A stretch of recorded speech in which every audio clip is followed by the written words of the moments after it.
Well, chemical attacks are a definite worry, but the truth is some scary chemicals and toxins could already be in your house. With us is toxicologist Dr. Michael Wisner. For more info, by the way, we're going to tell you how you can find out more information, because sometimes on television things go by so quickly you don't get the info. We'll tell you about websites and other places you can get this info. Good.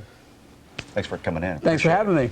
Dangerous stuff in our own house. We always talk about this with our kids, but we as adults need to know about this too. Let's get right to this. Why is there an athletic shoe on this table? What would be so troublesome about this? We bring 40% of the lead in our homes, which is toxic to the brain and can reduce child IQ, adult IQ By picking it on up? the soles of our shoes. From where? From the street. Toxic pollutions go up in the air, comes down on the, as grit on the street. We walk on it, we bring it into our home. So I tell people, if you leave your shoes at the door, like the Japanese have done for years, okay, you will reduce your child and your own lead exposure by 40% for free. Okay. Yeah. I have friends who have been doing that for 20 years. Take your shoes off when you come into the house. Japanese have been doing it for centuries. Yeah, and they're rarely ill. Absolutely. What's this right here? Well, this is a alternative to mothballs. Mothballs have a chemical known as dichlorobenzene in them. That chemical can actually build up in the human body, has been associated with cancer and other illnesses. You can use cedar blocks as a safe alternative to mothballs. Just this, simple. Very important. This is like pressure-treated wood that's been treated with arsenic and hexavalent chromium. Aaron Brockovich, the whole story of Aaron Brockovich was about hexavalent chromium. This is used on play sets, on swing sets, outside behind people's homes, in schools. Well, how do we know forth. if it's on there? If it's if it's got this green kind of brownish hue. Now today you can't buy it without the safety label. Right there, there's a safety label on it, so That's watch right. for that. And so what you do is, if you have this, you cover it with a non-toxic varnish or stain or what have you. Okay. Yeah.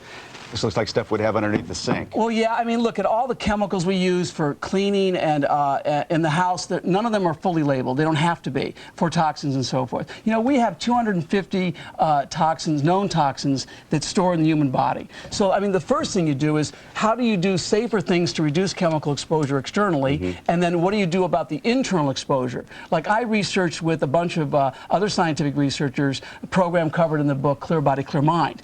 Because that program we found could reduce these chemicals that build up in the body. So you have to do it on a two-pronged basis. Yeah. In other words, you have to once prevent chemicals from going in your body safely and effectively, and then eliminate them once they are in the body with detoxification. In the short amount of time we have left, two things that were just prevalent in our lives. Makeup, come on. Most cosmetics, 65% of the chemicals in cosmetics we've never tested for human safety. So you can have safe alternatives that are non-chemical. You can buy at most Whole Food markets, that type of store. Going to the market, first thing you run into is a nice shiny apple. And it's shiny because they use shellac or wax on it, the same stuff you use to wax your car. So best to buy apples, yes, best to buy apples without wax or shellac on them, and or wash them with a vegetable washer like this. Okay, or get the organic stuff. The other thing is like, you know, the point is that, you know, we probably see in our children, we see increased learning disabilities and so forth today. A lot of that can be caused by chemicals being linked to that now, like lead, for instance, or pesticides. So if you suspect that,